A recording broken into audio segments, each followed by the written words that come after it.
Welcome to That's Alright Sports, I guess. I'm Brandon. If I can quote Emmanuel Sanders, we are living in a world of trucks, perna. We're living in a world of suck, so. Oh wait, he said suck. Suck! That makes more sense. The Broncos have started the season 0-3. The Packers are 3-0, living in the opposite of the world of suck. I have to say, this is one of the cleanest games my jersey has ever looked.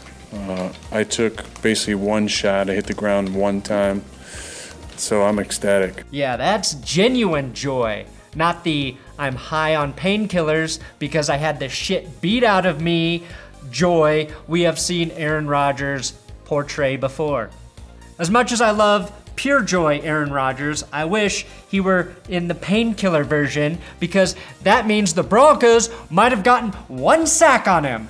The NFL made an effort to call fewer holding penalties this week, and as a result, Garrett Bowles was not flagged. Yes! We solved the problem! Across the league, holds were down by nearly 3 calls per game. And yet, the officials still fucked over the Broncos, even when they were directly mandated to not fuck over the Broncos. I'm fine if the Broncos beat themselves, which they mostly did. But when a ref gets duped by Jair Alexander's acting job, that's a hard pill to swallow. And I knew there would be problems when corners started taking Meisner classes. Packers-Broncos review. That's good, sports.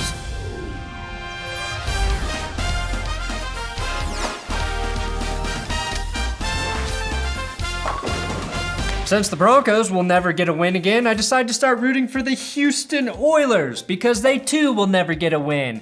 I've got 8-bit helmet shirts in the Teespring t-shirt store. Packers, I got you. I have the Dolphins coming since you've got nothing else, Miami. Seahawks, the ones you guys voted on if you want to check them out. Also, exciting news. I have partnered with Blue Wire to turn my That's Good Sports videos into daily podcasts. So, make sure you subscribe to That's Good Sports on iTunes or the podcast app or wherever you do podcasts. If you don't have time to watch my videos, you can now listen to them on your drive or when you're pumping iron, whatever. And it also includes the weekly hour-long podcast I do with Wilkies every Thursday. That will not change. We're just adding more. So please check it out.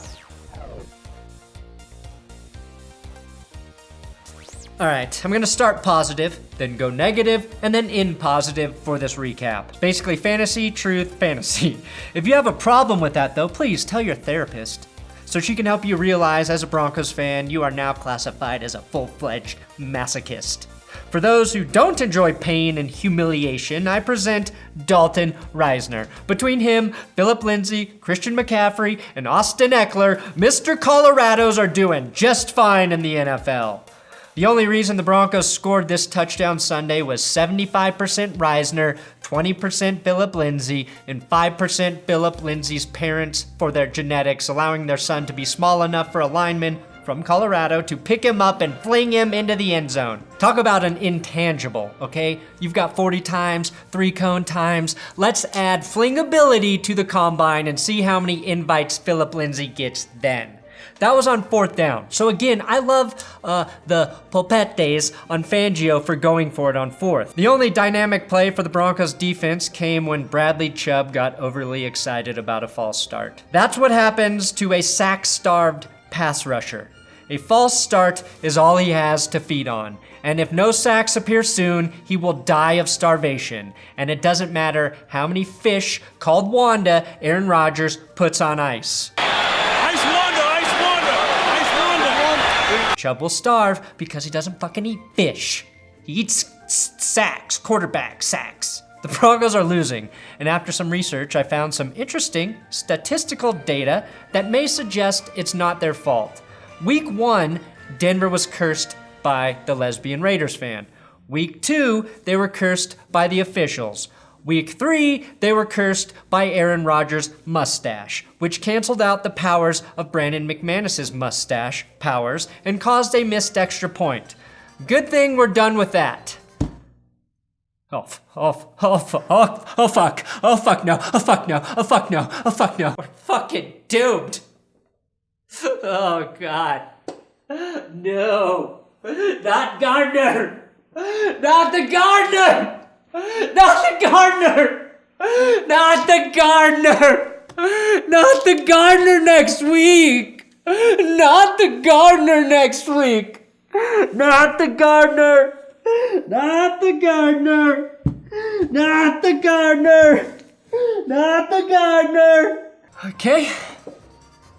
Think we got that out of the way. The good news is Denver set a record on Sunday, becoming the only team in the past 5,000 years to have 0 sacks and 0 takeaways in the first 3 games of the season. Sorry, I meant 50 years, not 5,000, but if you've been watching football for 50 years, you're Vic Fangio. On the contrary, the Green Bay Packers had 6 sacks and 3 takeaways and a head coach whose dad isn't even 50 years old. And as I predicted, the Smiths not only gave Joe Flacco a miserable day, but has all of Broncos country now singing, "Heaven knows I'm miserable now." After Preston and Za'Darius Smith combined for the 5th sack, I said enough! Enough of the Smiths! But that joke isn't funny anymore. Actually, it was never funny, but it's a respectable reference. Elijah Wilkinson got worked on Sunday, giving up 4 of the 6 sacks and 7 hurries. That's 1 sack away from a Michael Schofield performance. The Smiths were in sync, period. Different than when periods sync, but with the same amount of bloodshed. I noticed another weird thing. Denver has too many chicken or the egg type problems. Is there no pass rush because teams are game planning that way, or because there is no pass rush? Is the offensive line bad in protection, or does Joe Flacco hold on to the ball just a bit too long? Is Vic Fangio having a hard time coaching from the sideline, or is the sideline still scared of Vance Joseph? So many things we'll never get to the bottom of. Even with bad pass protection, the offensive line paved the way for 144 rushing yards between Freeman and Lindsay. The defense allowed just 1 passing touchdown from Aaron Rodgers, which came on a free play, and the Packers only rushed 78 yards. Those 3 things on paper are great. I would take that every fucking week and tell you I like the chances for a Broncos victory. So why did they lose again? And again, it was mistakes, with the side dish of bad officiating, and only 2 touchdowns off of 3 great offensive drives and a missed extra point. I boiled it down to roughly 4 plays that fucking killed the Broncos. Play 1, Bradley Chubb, Von Miller, they both jump offsides, which gave Aaron Rodgers a free play, which I'm pretty sure he thanked the refs for not blowing dead when he pointed at him here. If you watch Aaron Rodgers, you know he is probably the best quarterback in the NFL at doing this. That was in the first 3 minutes of the game, and Rodgers didn't throw another touchdown for the rest of the day. You could argue that wasn't even a real touchdown. Same way I argue life isn't real after a Broncos loss. The Broncos got the worst case, just as they did when the officials negated a great Royce Freeman run for a touchdown. I mentioned the Sanders hold already, but settling for a field goal here was a victory killer. As unfair as that was, a truly good offense would regroup and punch it into the end zone again. If the Packers or Chiefs or Patriots were in that same situation, you know they would just score another damn touchdown. But I guess I'll take an offense that can't score more than 20 points over a quarterback who openly listens to terrible music like Patrick Mahomes, seen here backstage at a Jonas Brothers concert. You wouldn't catch me dead there, man. Unless Sophia Turner was there. I respect her work. Noah Fant caught his second pass of the game and immediately had the ball ripped away by Jair Alexander. Basically, something that Von Miller would do. Fant's the 3rd leading receiver on the team, and he has an 81% catch percentage, but he still finds a way to make a mistake every game, whether it's a penalty, a missed block, and now a fumble. And it takes time for tight ends to develop. Don't go too hard on Fant. But my advice to him would be to keep doing the good stuff and stop doing the bad stuff. That's also pretty solid life advice when you think about it. Joe Flacco lost a fumble for the first time this season after Elijah Wilkinson got beat and Preston Smith knocked the ball out of Flacco's hands. Wilkinson actually had a chance to make good and recover the fumble, but ended up letting it slip away like a bar of soap in a prison shower, which I actually recently heard was a myth. just like winning seasons here in Denver. And don't get me wrong, I think the Packers are a really good team. Their defense is opportunistic, but all 3 of the Packers' touchdowns were gifted to them by the Broncos. Green Bay didn't score a tug on a single impressive drive, and I haven't even mentioned Josie Jewell getting burned by a fullback that isn't named Jano or Juszczyk. Jewell isn't the fastest linebacker. Oh shit, that's the Packers fullback? Son of a bitch! Another man harnessing the power of the mustache. There's clearly nothing Jewell could have done about that one. Then we have play calling. Rewatching the game, I am still baffled by the decision to send a 3-man rush against Rodgers on 3rd and 15. Not only is it just a 3-man rush, you have DeMarcus Walker in at nose on that play. Now I know depth is an issue after Wolf went down, but in that situation, Walker does not have the size to be effective at nose. The Broncos stopped Green Bay after this, but I found it baffling while it occurred. And all I ask, as a fan, that if you're going to baffle me, it better be for a touchdown for my team or by trading for a controversial player.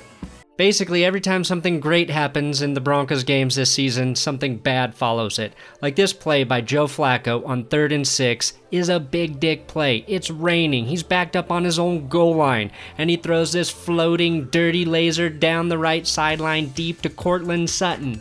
But basically for the Broncos, those plays have to turn into touchdowns because 2 plays later, Joe Flacco threw that disgusting interception where the ball slipped out of his hand and just killed the momentum Denver had just received from that play. Some of the positives: Joe Flacco finished with 5 rushing yards and moved the sticks on 3rd and 3 by dropping his shoulder and annihilating any man who dare get in his way. Just call him Flacco the Tank. And he followed that with a throw to Jeff Hireman, which became part of the Broncos' best drive of the game, maybe best drive of the season so far. Courtland Sutton had a catch in the red zone.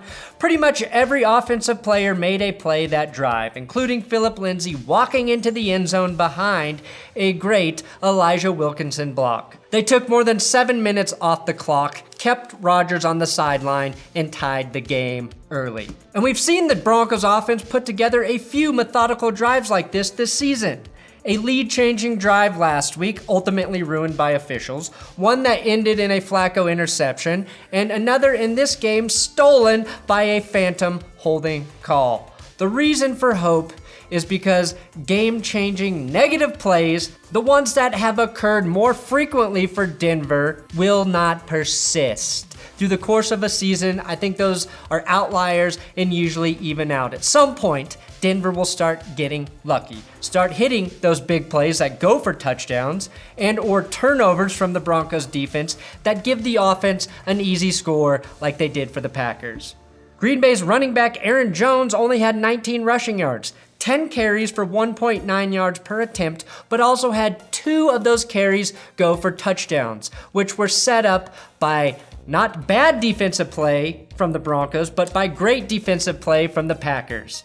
Offensive mistakes or great Packers defense, it's basically the same fucking thing. The point is, the Broncos defense is not helping the Broncos offense, and the Broncos offense is not really helping the Broncos defense, but neither of them are bad. And that's why we're losing our goddamn minds. None of it makes any sense. I can't figure it out. You can't figure it out. It's like one of those stupid magic eye things. I also really like the way corner Devontae Bosby played. If Bryce Callahan ever returns from his ankle injury, Denver may suddenly have 3 pretty good corners. Bosby had 2 excellent pass breakups on 3rd down.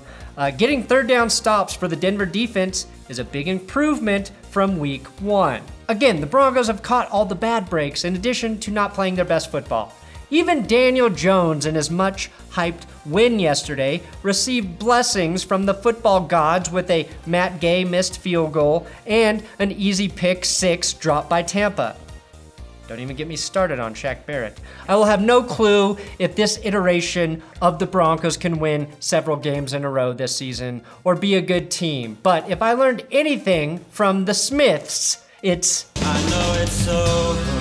No, not that one. There we go. There is a light that never goes out.